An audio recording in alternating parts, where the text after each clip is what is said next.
நாளைக்கான வீடியோ தாங்க வந்திருக்கு. வீடியோ வந்து சூப்பராக இருந்துச்சு அப்படின்னு தாங்க சொல்லணும். அதாவது நம்ம கண்மணி இருக்காங்கல்ல, கண்மணி வந்து மாறன் கன்னத்திலே அடிச்சிட்டாங்க அப்படின்னு தாங்க சொல்லணும். அதை பார்த்தோன்னே நம்ம ராகவனுக்கு வந்து பயங்கரமான கோவம் வந்துருச்சு. நீ வந்து வீட்டை விட்டு போ அப்படிங்கிற மாதிரி சொல்லிட்டாங்க அப்படின்னு தாங்க சொல்லணும். அதெல்லாம் பார்க்குறதுக்கு நம்ம சேனலை மட்டும் மறக்காமல் லைக் அண்ட் சப்ஸ்கிரைப் மட்டும் பண்ணிடுங்க. ஃபஸ்ட்டு எடுத்தோடனே நம்ம கண்மணி வந்து தூங்கிட்டு இருக்காங்க. அந்த இடத்துக்கு வந்து ராகவன் வந்து டீ கொண்டு போகிறாங்க. ராகவன் கொண்டு போனதை பார்த்தோன்னே டக்குன்னு வந்து கண்மணி எந்திரிச்சிடுறாங்க. சாரி, இன்றைக்கி வந்து ரொம்ப நேரம் தூங்கிட்டேன், கல்யாணம் மறுவீடுன்னு அலைச்சலாக இருந்ததில், அதனால நான் வந்து தூங்கிட்டேன். இனிமேல் வந்து காலையில் சீக்கிரமாக நான் வந்து எந்திரிச்சிருவேன் அப்படிங்கிற மாதிரி வந்து கண்மணி சொல்கிறாங்க. அதுக்கு மாறன் வந்து சொல்கிறாங்க, நீ எப்போனாலும் எந்திக்கலாம், இங்கே ஒன்றுமே கவலை கிடையாது, இங்கே எல்லா வேலையுமே செய்கிறதுக்கு அங்கங்கே ஆள் இருக்காங்க, அதனால் ஒன்றும் பிரச்சனை கிடையாது. நீ தூங்கி உனக்கு எப்போ எந்திரிக்கணும்னு தோணுதோ அப்போ எந்திரி, ஒன்றும் கவலை கிடையாது. இந்த உனக்காக தான் டீ கொண்டு வந்திருக்கேன், நானே போட்டு கொண்டு வந்தேன், எப்படி இருக்குன்னு குடிச்சு பார்த்துட்டு சொல்லு அப்படிங்கிற மாதிரி சொல்கிறாங்க. சரின்னு சொல்லிட்டு கண்மணியும் குடிச்சு பார்த்துட்டு டீ ரொம்ப நல்லா இருக்குது அப்படிங்கிற மாதிரி சொல்கிறாங்க. சரி, நீ ஃப்ரெஷ் ஆகிட்டு வெளியில் வா அப்படிங்கிற மாதிரி சொல்லிவிட்டு அந்த இடத்துல வந்து நம்ம ராகவன் வந்து போயிடுறாங்க.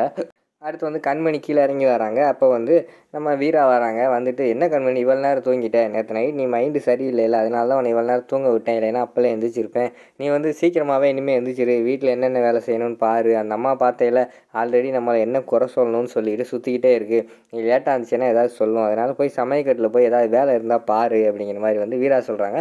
ஆனால் கண்மணி வந்து மனசுக்குள்ளே, என்ன நீ ரொம்ப ஓவராக போய்கிட்டு இருக்க, எதுக்கு எடுத்தாலும் என்னை அது இது நீ வேலையை வைக்கிட்டு இருக்கிய அப்படிங்கிற மாதிரி மனசுக்குள்ளேயே திட்டிக்கிட்டு அந்த இடத்துல இருந்து கிளம்பிடுறாங்க. கிளம்பி போய் கிச்சனில் போகிறாங்க. கிச்சனில் ஆல்ரெடி வந்து நம்ம வள்ளி இருக்காங்கள்ல, அவங்க வந்து சமைச்சிக்கிட்டு இருக்கிற மாதிரி காட்டுறாங்க. வாமா மகாராணி, இப்போ தான் எந்திரிச்சியா, உன்னை வேண்டாம் வேண்டாம் இந்த வீட்டுக்கு நீ சரிப்பட்டு வரமாட்டேன்னு சொன்னால் எங்கே கேட்காங்க அப்படிங்கிற மாதிரி சொல்கிறாங்க. சரி, நான் வேணால் உங்களுக்கு ஹெல்ப் பண்ணுறேன், காய்கறியெல்லாம் வெட்டி கொடுக்குறேன் அப்படிங்கிற மாதிரி வந்து நம்ம கண்மணி சொல்கிறாங்க. காய்கறியெல்லாம் வெட்ட வேண்டாம், நீ போய் ஃபஸ்ட்டு இந்த வீட்டுக்கு வந்த மருமக ஃபஸ்ட்டு வந்து நிறகுடம் தண்ணி எடுத்து வரணும், போய் கிணறு பின்னாடி இருக்குது, போய் தண்ணி எடுத்துகிட்டு வா அப்படிங்கிற மாதிரி சொல்லிடுறாங்க. சரின்னு சொல்லிட்டு ஒரு குடத்தை எடுத்துகிட்டு போய் தண்ணி எடுத்துகிட்டு வந்துக்கிட்டு இருக்காங்க. வரும்போது பார்த்தா அங்கிட்டிருந்து நம்ம மாறன் வந்து பார்த்துறாங்க. ஐயோ அண்ணி, என்ன இந்த வேலையை நீங்கள் செஞ்சுக்கிட்டு இருக்கீங்க, இதுக்கு தான் நான் இருக்கேன்ல, கொடுங்க, நான் எங்கள் அத்தையவே நான் வந்து இந்த வேலையெல்லாம் செய்ய விட மாட்டேன், நீங்கள்லாம் செய்யக்கூடாது, கொடுங்க, நான் கொண்டு போகிறேன் அப்படிங்கிற மாதிரி சொல்லிவிட்டு குடத்தை வந்து வாங்க வராங்க. இங்கே பாரு, தேவையில்லாமல் குடத்துலலாம் கை வச்சுக்கிட்டு இருக்காத, முதல்ல கை எடு அப்படிங்கிற மாதிரி சொல்கிறாங்க. ஐயோ அண்ணி, நீங்கள் தூக்கூடாது அண்ணி, நான் தூக்கிட்டு போகிறேன் அப்படிங்கிற மாதிரி மாறன் சொல்கிறாங்க. கை எடுன்னு சொன்னேன் அப்படிங்கிற மாதிரி வந்து நம்ம கண்மணி சொல்கிற மாதிரி காட்டுறாங்க. அவங்க பேசிக்கிட்டு இருக்கும்போதே குடும்பத்தில் உள்ள எல்லாருமே வந்து பார்த்துக்கிட்டு இருக்கிற மாதிரி காட்டுறாங்க. ஒரு கட்டத்தில் வந்து, கொடுங்க அண்ணின்னு குடத்தை வந்து நம்ம மாறன் வந்து வாங்குறாங்க. வாங்கும்போது பார்த்தா அவங்க கை வந்து ஸ்லிப் ஆகி குடம் வந்து கீழே உருண்டு ஓடிடுச்சு. அதை பார்த்தோன்னே பயங்கரமான ஷாக் ஆகிடுது கண்மணிக்கு. கன்னத்துலேயே வந்து நம்ம மாறனை வந்து அரைஞ்சிடுறாங்க. உடனே அந்த இடத்துல முன்னாடி இருந்த எல்லாருமே வந்துடுறாங்க. நம்ம வள்ளி வந்துட்டு, பாத்தியாடா மாறா, பாத்தியா, உன்னையவே அடிக்கிற அளவுக்கு ஒரு தைரியம் வந்துருச்சு, டேய் ராகவா, உன் பொண்டாட்டியை பாரு, மாறனையே அடிச்சிட்டான், உன் தம்பியவே அடிச்சிட்டான், இவளை ஆரம்பத்துலேருந்தே நான் வந்து வேண்டாம் வேண்டாம்னு சொல்லிக்கிட்டு இருக்கேன், நீ தான் கட்டுனா, இவளை தான் கட்டணும், ஊரில் இல்லாத பேரலைக்கு நான் தான் கட்டி கொண்டு வருவேன்னு சொல்லி கொண்டு வந்தியே, இப்போ பார்த்தையில அடிச்சிட்டான், இனிமேல் என்ன பேச வேண்டியிருக்கு, இந்த அடித்த கையை நொறுக்குன்னு ஒடிச்சு அடுப்பில் வச்சிருவேன் நான் அப்படிங்கிற மாதிரி வந்து நம்ம வள்ளி சொல்கிற மாதிரி காட்டிக்கிட்டு இருக்காங்க. அது அங்கிட்டு வந்து நம்ம கண்மணி வந்து மனசுக்குள்ளே நினைக்காங்க, நீங்கள் ஒடிச்சு வைக்கிற வரைக்கும் நான் என்ன சும்மா இருப்பேன்னு பார்த்தீங்களா அப்படின்னு சொல்லிட்டு அவங்க முறைச்சி பார்த்துக்கிட்டே இருக்கிற மாதிரி காட்டுறாங்க. அந்த இடத்துல வந்து நம்ம மாறன் வந்து சொல்கிறாங்க, அத்தை நீ சும்மா இரு, எனக்கு தெரியும் என் மேலே தான் பிரச்சனை, நான் தான் தேவையில்லாமல் போயிட்டேன், பேசாமல் இருங்க அப்படிங்கிற மாதிரி சொல்கிறாங்க. அதெல்லாம் விட முடியாது, நீ என்னடா, நீ வந்து ஹெல்ப் பண்ணதாங்களா போனேன், அதுக்குன்னு பார்த்து இவ அடிப்பாளா, அங்கே வீட்டு பிள்ளை அடிப்பாளா, வேறு வீட்டு பிள்ளை இங்கே பாரு அழுது நம்ம குடும்பத்தையே சீரழிக்கிறதுக்கு தான் இந்த குடும்பம் வந்திருக்கு அப்படிங்கிற மாதிரி சொல்லி திட்டிக்கிட்டே இருக்கிற மாதிரி காட்டிக்கிட்டு இருக்காங்க. நம்ம கண்மணி, ஆமாம் நான் வந்து அவங்ககிட்ட ஹெல்ப் கேட்டேனா, தேவையில்லாமல் எதுக்கு என் பிரச்சனையில் வரான் அப்படிங்கிற மாதிரி கேட்குறாங்க. ஹெல்ப்புங்கிறது ஒரு நல்ல பேரில் பண்ணுறது தான், சரியா, நீ அதுக்காண்டி ஹெல்ப்புக்கு வந்தால் நீ அடிப்பியா, கை நீட்டு அடிப்பியா அப்படிங்கிற மாதிரி வள்ளியும் நம்ம கண்மணி மாற்றி சண்டை போட ஆரம்பிச்சிடுறாங்க. அந்த இடத்துல இருந்து அங்கிட்டிருந்து நம்ம ராமச்சந்திரன் வர்ற மாதிரி காட்டுறாங்க. வந்தவொடனே, என்ன பிரச்சனை, இங்கே எதுக்கு இங்கே கூட்டமாக இருக்கீங்க அப்படிங்கிற மாதிரி கேட்டுக்கிட்டு இருக்காங்க. உடனே அதுக்கு வந்து எல்லாருமே அங்கே நடந்தது சொல்கிறாங்க. இப்படி கண்மணி தான் மெயினாக சொல்கிறாங்க.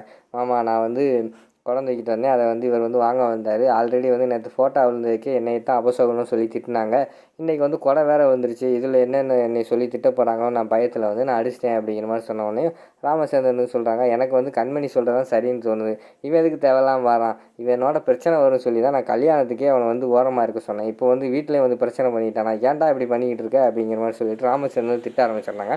ஆனால் என்னென்ன உன் பிள்ளையை திட்டிக்கிட்டு இருக்க, உன் பிள்ளையை கை நீட்டி அடிச்சிருக்கானே, நீ அவளை தானே திட்டணும், அதை விட்டுட்டு மாறனை திட்டிக்கிட்டு இருக்க அப்படிங்கிற மாதிரி வந்து வள்ளி சொல்கிறாங்க. இங்கே பாரு, நீ அவனுக்கு தான் சப்போர்ட் பண்ணுவேன்னு தெரியும், உன்னோட வாயும் அவனோட சேட்டைன்னா எனக்கு வெளியில் தலை காட்ட முடியல, அந்த வீட்டில் நமக்கு என்ன காசு பணமாக போயிருக்கு, ஒரு உயிரை பறி கொடுத்துருக்காங்க, அதுக்கு என்ன பண்ணுறது, நான் இப்படி தான் பிராயத்திட்டம் தேடி ஆகணும் அப்படிங்கிற மாதிரி வந்து ராமச்சந்திரன் சொல்கிற மாதிரி காட்டுறாங்க.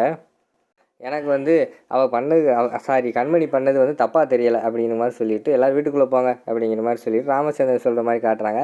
அந்த இடத்துல வந்து ராகவன் வந்து கண்மணி வீட்டுக்குள்ளே போகாத அப்படிங்கிற மாதிரி சொல்கிறாங்க. எல்லாருமே ஷாக்காகி பார்த்துக்கிட்டு இருக்காங்க. என்ன ராகவன் வீட்டுக்குள்ளே போகக்கூடாதுன்னு சொல்கிறானே அப்படின்னு சொல்லிட்டு ராகவன் வந்து சொல்கிறாங்க, என்னோட இதிலேருந்து பார்த்தா கண்மணி செஞ்சது மிகப்பெரிய தப்பு. கண்டிப்பாக வந்து அவன் வந்து மாறன் கிட்ட வந்து மன்னிப்பு கேட்டே ஆகணும் அப்படிங்கிற மாதிரி சொல்கிறாங்க. என்னடா சொல்கிற, மன்னிப்பு கேட்கணும்னு சொல்லிக்கிட்டு இருக்க அப்படிங்கிற மாதிரி வந்து ராமச்சந்திரன் கேட்குறாங்க. அப்பா, நீங்கள் வந்து அந்த ஆக்சிடெண்ட்டை பற்றியே பரிதாபப்பட்டு பார்த்துக்கிட்டு இருக்கீங்க. அதை ஓரங்கட்டி வச்சு நீங்கள் பாருங்கள். கண்டிப்பாக வந்து கண்மணி பண்ணதான் தப்பு. நான் நேரில் பார்த்தேன். அதனால் அவள் தான் மன்னிப்பு கேட்கணும் அப்படிங்கிற மாதிரி சொல்கிறாங்க. அங்கிட்டு வந்து கார்த்தி வந்து ஆனால் என்னண்ணே அப்படிங்கிற மாதிரி கேட்காங்க. டேய் கார்த்தி சும்மாறா, உனக்கும் இதே பிரச்சனைனாலும் நான் வந்து இப்படி தான்டா நிற்பேன். அதனால் இது வந்து கண்மணி மன்னிப்பு கேட்டே ஆகணும். கண்மணி நீ மன்னிப்பு கேளு அப்படிங்கிற மாதிரி சொல்கிறாங்க. உடனே கண்மணி வந்து நான் மன்னிப்பு கேட்கலாம் என்ன பண்ணுவீங்க அப்படிங்கிற மாதிரி சொல்கிறாங்க. நீ மன்னிப்பு கேட்கலாம் இந்த வீட்டுக்குள்ளேயே வரக்கூடாது, இந்த வீட்டை விட்டு கிளம்பு அப்படிங்கிற மாதிரி வந்து ராகவன் சொல்கிற மாதிரி காட்டிக்கிட்டு இருக்காங்க. அது கேட்டவொடனே எல்லாருக்குமே பயங்கரமான ஷாக் ஆகிடுது. எல்லாருமே ஷாக் ஆகி பார்த்துக்கிட்டு இருக்கிற மாதிரி காட்டுறாங்க. அதோட பார்த்தீங்கன்னா இந்த எபிசோடை வந்து முடிச்சிடுறாங்க.